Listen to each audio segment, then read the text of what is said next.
ऐसे बाबा साहब अम्बेडकर के चरणों में वंदन करता हूं।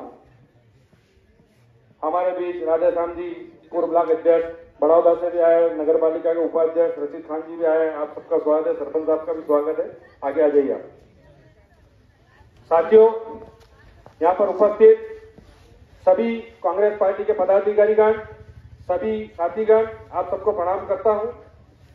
और आज जो इस सड़क पर सभा हो रही है वो कोई चुनाव की सभा नहीं है और किसी सरकार से किसी बात की मांग की सभा नहीं है।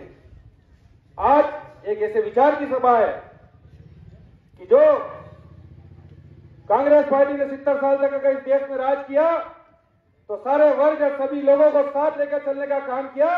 इस तरह की ओछी हरकत नहीं करी जिस तरीके से ये लोग हरामखोरी का काम करने का काम कर रहे हैं।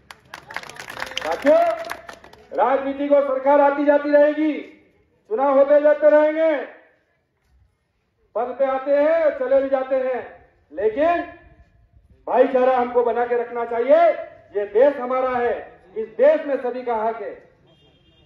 ये हिंदुस्तान किसी के बाप की बपोती नहीं है कि किसी को बोलेगा ये नहीं रह सकता, इसके अधिकार को हनन करने का काम करेंगे तो कांग्रेस पार्टी गांव गांव गली गली खून इस ताकत से लड़ाई लड़ेगी, क्योंकि कांग्रेस का कार्यकर्ता हमेशा सबको साथ लेकर चलने का काम करता है।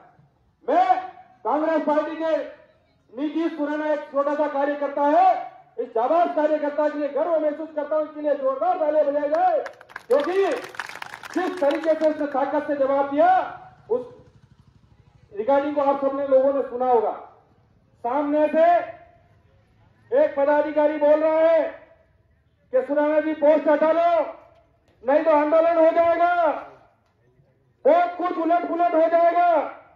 मैं आज इस मंच के माध्यम से उनको चैलेंज करता हूं कि तुमने जितना दम हो ताकत से आंदोलन करो, कांग्रेस पार्टी जवाब देने के लिए तैयार है। हम मैदान में खड़े हैं। क्या हमारे कार्यकर्ताओं को आप दबा दोगे? क्या कार्यकर्ताओं को आवाज बंद कराओगे? सत्ता के नशे में इतने ज्यादा मत आगे जाओ कि कभी तुमको पीछे का रास्ता देखने के लिए ढूंढना पड़े। साथियों, रही बात हमारे कई वक्ताओं ने बोला खात्मे की बात, चिंता मत करो, ये रेल और जेल कांग्रेस ने बनाई है, इसका आनंद भी हम सब लेंगे, कोई चिंता करने की जरूरत नहीं है। क्योंकि तो पुलिस वाले भी सुन ले, अगर आवाज जा रही है तो ये चंद दिनों की सरकार है, नौकरी तुमको 60 साल तक करना है। इनके बेकाओं में, इनके दबाव में आकर जिस तरह से मुकदमा बना रहे हो, इसका परिणाम भी भुगतने के लिए तैयार रहना। खात्मे की बात है, उनके पिताजी को भी खात्मा करना पड़ेगा, क्योंकि इस तरीके से कोई संविधान बाबा साहब ने थोड़ी बनाया कि आम आदमी कोई अपनी बात नहीं रख सकता है। मैं कहता हूं उनको, सम्माननीय लक्ष्मी नारायण जी पाटीदार को, क्योंकि हमारी तो संस्कृति है सम्मान बोलने की, कि ईद के दिन ज्यादा दूर की बात नहीं करूं, कितने ही भाजपा के नेता खीर खाने गए हमारे मुसलमान के भाई के यहाँ पे, उन पर कार्रवाई करके बताओ। मैं उनसे कहना चाहता हूं कि रतलाम में भाजपा का एक नेता के घर से आतंकवादी पकड़ाया, उसके खिलाफ बोल के बताओ। एक भाजपा के विधायक के परिवार ने एक गरीब आदमी को मारा कूटा, उसके खिलाफ बोल के बताओ। आपकी आवाज नहीं निकलेगी। लेकिन एक तरफ जो सभी का पर्व मनाने का, हिंदुस्तान की जो धरती है उसमें सभी वर्ग को अपना पर्व मनाने का अधिकार है। अगर ईद के दिन अगर सब लोगों ने अगर पिपलोदा की शांति और सौहार्दपूर्ण कोई कार्यक्रम बनाया और उसमें अगर एक पोस्ट डाल दी कि भाई सभी लोग ने, संघ के लोग, संघ से मतलब क्या केवल आरएसएस ही होती है? क्या पेटेंट है क्या आरएसएस का? संघ में कई प्रकार के व्यापारी संघ होते हैं, ऐसे कई संगठनों के नाम संघ के नाम से जाने जाते हैं। आपको क्यों इतनी मिर्ची लगी? और रही बात, अगर आप कहते हो कि अतुल जी गौर और श्याम बिहारी जी संघ के और भाजपा के नहीं है, तो उनके खिलाफ सार्वजनिक बयान दो पिपलोदा में, क्योंकि कई मतदाता बीजेपी के समझ के उनको वोट दे रहे हैं, उन्हें पता तो चला कि किस पार्टी के हैं।